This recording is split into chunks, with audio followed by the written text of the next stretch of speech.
Class 10th में information technology subject में एक चैप्टर का नाम है एक्सेसिबिलिटी ऑप्शंस। क्या आप जानते हैं कि ये एक्सेसिबिलिटी ऑप्शंस क्या होते हैं और इन ऑप्शंस को किस तरह यूज़ किया जाता है? अगर नहीं तो हमारा ये क्लास आपके ही लिए है। आज के इस क्लास में हम बात करेंगे विंडोज़ के एक most important feature accessibility options के बारे में और साथ ही साथ अपने सिलेबस का एक इम्पॉर्टेंट चैप्टर भी कंप्लीट करेंगे। तो हेलो दोस्तों, मैं हूं मोहम्मद अमीस और आप देख रहे हैं हमारा चैनल लिंकन टीच क्लासेस।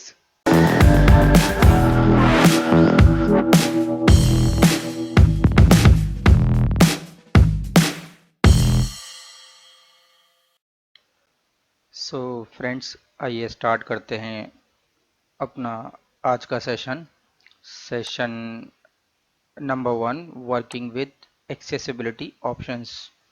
देखिए, हमारे सिलेबस में एनसीईआरटी बुक में जो हमारा सेकंड यूनिट का सेशन नंबर 1 है, वर्किंग विद एक्सेसिबिलिटी ऑप्शंस।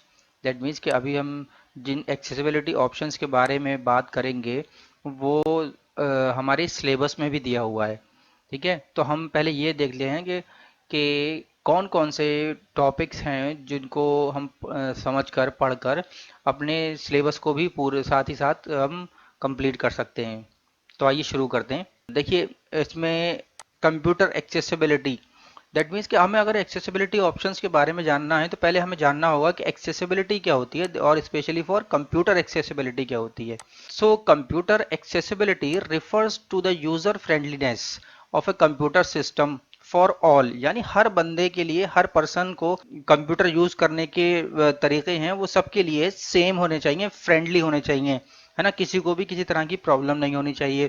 और लेकिन इसमें जो इम्पोर्टेंट बात है वो regardless of their disability, that means कि इवन दे आर हैविंग और they belong to some disability और हैंडीकैप फंक्शनैलिटी अगर कुछ है उसके अंदर तो, या इम्पेयरमेंट है, तब भी वो उसको उसी तरह यूज कर पाए जिस तरह एक नॉर्मल बंदा यूज करता है। तो ये एक्सेसिबिलिटी ऑप्शंस कंप्यूटर की एक्सेसिबिलिटी को बढ़ाने के लिए उन लोगों के लिए जो किसी तरह की एम्पेयरमेंट से बिलोंग करते हैं या हैंडीकैप होते हैं, ऑप्शंस अवेलेबल कराता है। ये विंडो का एक फीचर है जो इस तरह के लोगों को सॉफ्टवेयर यूज करने की हेल्प करता है। एक इसमें बस एक इम्पॉर्टेंट पॉइंट देखिए, आपको ऐसे जैसे कि हम क्वेश्चंस क्या आते हैं या बोर्ड में किस तरह पूछा जा सकता है, तो यहाँ पर इस वाले पार्ट में हम ये कह सकते हैं कि a combination of hardware and software that enables a person with a disability or impairment to use a computer, it is known as assistive technology। that means देखिए, इस साल बोर्ड के पेपर में पूछा भी गया था कि what is assistive technology। ये एमसीक्यूज का क्वेश्चन आ चुका है। तो चलिए हम अब बढ़ते हैं एक्सेसिबिलिटी ऑप्शंस की तरफ। हमने जान लिया कि ऑप्शंस क्यों होते हैं। ऑप्शंस को भी समझने से पहले आपको ये जानना पड़ेगा कि ये कहते हैं कि एक्सेसिबिलिटी ऑप्शंस उन लोगों के लिए हैं जिनमें किसी टाइप का इम्पेयरमेंट या डिसेबिलिटी होती है। तो हम जान लेते हैं कि वो डिसेबिलिटी या इम्पेयरमेंट किस किस तरह की हो सकती है। तो यहाँ पर हमें मेंशन किया गया है कि there are numerous type of impairment that impact computer usage. ठीक है, तो हम देख लेते हैं कि पहली होती है कॉग्निटिव इम्पेयरमेंट और लर्निंग डिसेबिलिटी, जिसमें हमारे dyslexia, attention deficit hyperactivity disorder और ऑटिज्म वगैरह आते हैं। नंबर 2 पर है visual impairment such as low vision या कंप्लीट और पार्शियल ब्लाइंडनेस और कलर ब्लाइंडनेस। इस तरह की जो हमारी सेकंड वाली जो इम्पेयरमेंट है वो विजन से रिलेटेड है। एंड जो थर्ड है, जो है इम्पेयरमेंट है या डिसेबिलिटी है, वो हेयरिंग इम्पेयरमेंट, दैट मीन वो सुनने की क्षमता को कहीं ना कहीं इफेक्ट करती है, जैसे कि डीफनेस यानी बहरापन। और चौथा जो हमारा डिसेबिलिटी का टाइप है वो है मोटर और डेक्स्टोरिटी इम्पेयरमेंट सच एज पैरालिसिस। ये क्या है? ये मूवमेंट से, ये यानी नंबर 4 डिसेबिलिटी जो है ये मूवमेंट से रिलेटेड है। किसी ना किसी तरह की मूवमेंट की प्रॉब्लम होती है ह्यूमन बॉडी में। ठीक है, तो उसको क्या कहते हैं, मोटर या डेक्स्टोरिटी इम्पेयरमेंट। चलिए, हमने जान लिया अब के इम्पेयरमेंट्स कितने तरह की होती हैं। अब हम आगे बढ़ते हैं। अब हमारा ऑप्शन आ गया कि हम एक्सेसिबिलिटी ऑप्शंस को जान लें कि कौन कौन से होते हैं और कैसे यूज करते हैं। तो देखिए, एक्सेसिबिलिटी ऑप्शंस जो होते हैं वो कंट्रोल पैनल में उसकी फैसिलिटी अवेलेबल होती है, जो हमें माउस और कीबोर्ड और डिस्प्ले वगैरह को इजीली यूज करने के लिए होती है। जिसमें डिसेबल लोग माउस की फंक्शनैलिटी, कीबोर्ड की फंक्शनैलिटी को अपनी ज़रूरत के हिसाब से चेंज कर सकते हैं। अच्छा, एक बात और कि जब ये जो अब बुक आप देख रहे हैं, एनसीईआरटी की बुक, जब ये डिज़ाइन की गई थी तब ये बेस्ड थी विंडोज़ एक्सपी पर। ये इंपॉर्टेंट बात है कि ये विंडो एक्सपी पर थी। देखिए, ये ये विंडो एक्सपी के सारे ऑप्शन आपको बता रही है, लेकिन मैं साथ ही साथ आपको विंडोज 7 से रिलेटेड जो हमारे एक्सेसिबिलिटी ऑप्शंस है उनकी भी बात कर लेता हूँ। तो देखिए, लॉन्चिंग यानी कि आप स्टार्ट कैसे कर सकते हैं एक्सेसिबिलिटी ऑप्शंस को। तो यहाँ पर विंडो एक्सपी के लिए इन्होंने ऑप्शन दिए हैं कि आप स्टार्ट में जाकर कंट्रोल पैनल में जाइए और वहाँ पर एक्सेसिबिलिटी ऑप्शंस के नाम से आपको ये ऑप्शंस मिलेंगे। लेकिन हमारे पास, अगर मैं इस तरह से जाता हूं कि मैं यहां से बात करता हूं कंट्रोल पैनल की, ठीक है, तो मैं अगर कंट्रोल पैनल में जाता हूं तो मुझे क्या इस तरह के ऑप्शंस मिलते हैं? एक्सेसिबिलिटी ऑप्शंस जो हैं, ये सारे ऑप्शंस यहाँ रहे आपके पास, इसमें से एक्सेसिबिलिटी ऑप्शंस के नाम से कोई नहीं है। लेकिन हाँ, देखिए, विंडोज 7 में हमारे पास यही फैसिलिटी ईज ऑफ एक्सेस के नाम से होती है। मैंने इसको क्लिक किया तो देखिए, ये मेरे पास वही सारे ऑप्शंस यहाँ पर अवेलेबल हैं जो हमारे बुक एनसीईआरटी हमें बता रही है कि जो विंडो एक्सपी में अवेलेबल होंगे। इसमें बिल्कुल घबराने की जरूरत नहीं है। सारे ऑप्शन जो विंडो एक्सपी में थे वो अपग्रेड होके, हटाया कोई नहीं गया है, सिर्फ अपग्रेड करके, और या तो उनके ग्राफिक्स चेंज कर दिए हैं या उनके अंदर कुछ एक्स्ट्रा फीचर्स ऐड कर दिए हैं, लेकिन ऑप्शंस सारे वही हैं। तो हम पहले सारे ऑप्शंस को समझ लेते हैं। तो पहला ऑप्शन है जो कीबोर्ड से रिलेटेड है, वो है स्टिकी की। Sticky key is an accessibility feature to help computer users with physical disability, but it is also used by others as a means to reduce repetitive strain. की से यहाँ पर मैं आपको, देखिए, सिंपल लैंग्वेज में बताऊँ क्या है कि सपोज आप कंट्रोल सी, अल्ट एफ, है ना, अल्ट एस या कंट्रोल वी, कंट्रोल पी आप प्रेस करना चाहते हैं, तब आपको क्या करना होता है कि आप एक बटन को, सपोज ये कंट्रोल को एक हाथ से दबा के रखना पड़ता है, फिर दूसरे हाथ से आप यूज करते हैं वी या एस या पी, है ना, सेव करने के लिए या पेस्ट करने के लिए या प्रिंट करने के लिए। दैट मीन्स कि आपको दोनों हाथों को यूज करना ही टाइम पर आपको क्या करना पड़ता है, उन कीज को प्रेस करना पड़ता है। ठीक, बाद में आप कंट्रोल को रिलीज करते हैं जब आप एस बी या पी प्रेस कर लेते हैं। लेकिन यहां पर अगर आपने स्टिकी की को ऑन कर रखा है तो आप एक ही हाथ से आप कंट्रोल को एक बार प्रेस कीजिए और हाथ हटा सकते हैं। और जब तक आप उसकी कॉम्बिनेशन की, यानी कि आप, मैंने जो कहा एस वी पी, कोई भी एक की उसकी कॉम्बिनेशन की नहीं प्रेस कर देते हैं, तब तक वो की ऑन रहती है। स्टिकी का मतलब है, स्टिकी यानी वो चिपक जाती है, स्टिक हो जाती है, कि जब तक आप उसके कॉम्बिनेशन को पूरा नहीं करेंगे वो वहीं पर रहेगी। उसके बाद है हमारा फिल्टर की। ये भी कीबोर्ड से रिलेटेड है। फिल्टर की कुछ लोगों को प्रॉब्लम ये हो सकती है कि उनका हाथ कांपता है ना, या बार बार शिविर करता है या हिल जाता है। तो अगर वो कीबोर्ड को टाइप करते हैं तो कभी कभी ऐसा हो जाता है कि एक ही बटन 3-4 बार प्रेस हो जाता है, या 2 से बार या एक से ज़्यादा बार प्रेस हो जाता है, तो वही हो जाएगी कि हमें ये स्पेलिंग मिस्टेक है।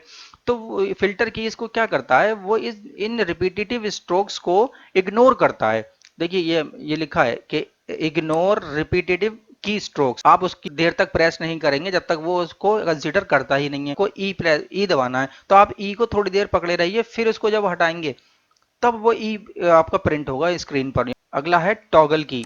टॉगल की क्या है?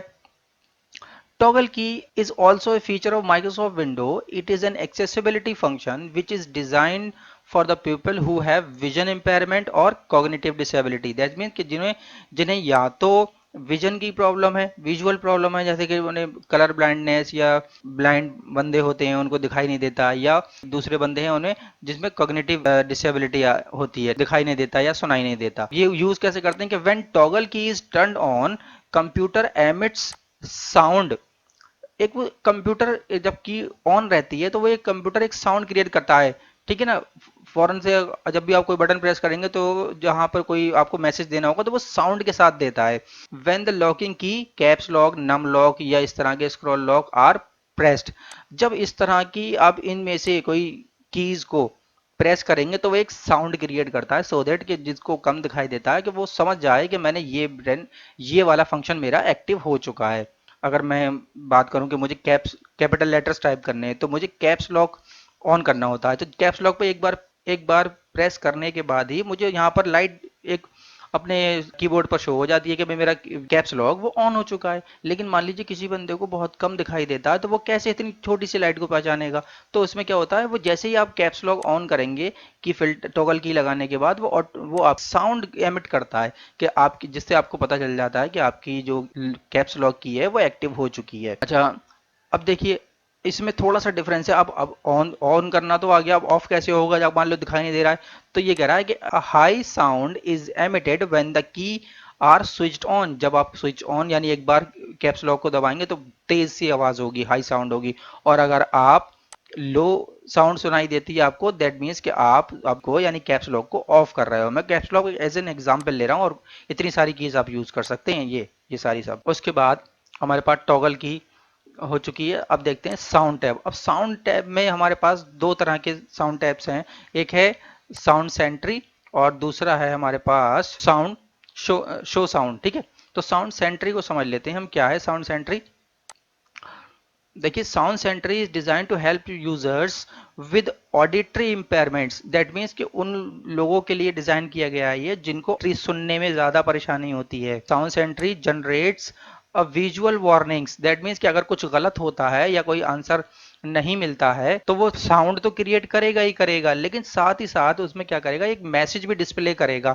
सपोज मैं इसी वाले डॉक्यूमेंट में एक नाम सर्च करके देखता हूं अपना अमीश, और मैं प्रेस करता हूं, तो ये देखिए यह इसने सर्च करना शुरू कर दिया। क्योंकि पेजेस ज़्यादा हैं तो शायद इसके लास्ट में ये मुझे एक मैसेज देगा कि हमें ये वाला नाम नहीं मिला है। देखिए आ गया। देखिए आवाज़ भी आपने सुनी होगी कि एडोब ने हमारे लिए एक मैसेज डिस्प्ले कर दिया कि इस तरह का कोई वर्ड मेरे पास इस पूरी बुक में नहीं है। ठीक है ना?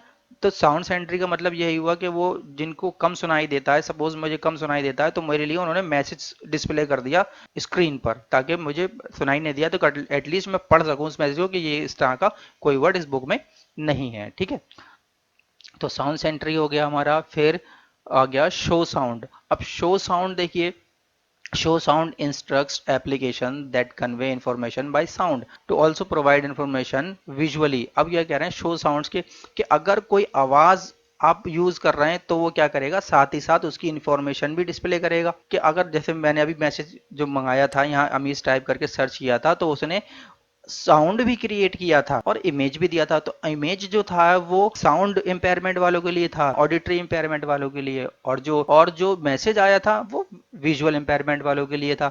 तो इसमें एक विजुअल इम्पेयरमेंट के लिए है और एक ऑडिटरी इम्पेयरमेंट के लिए है।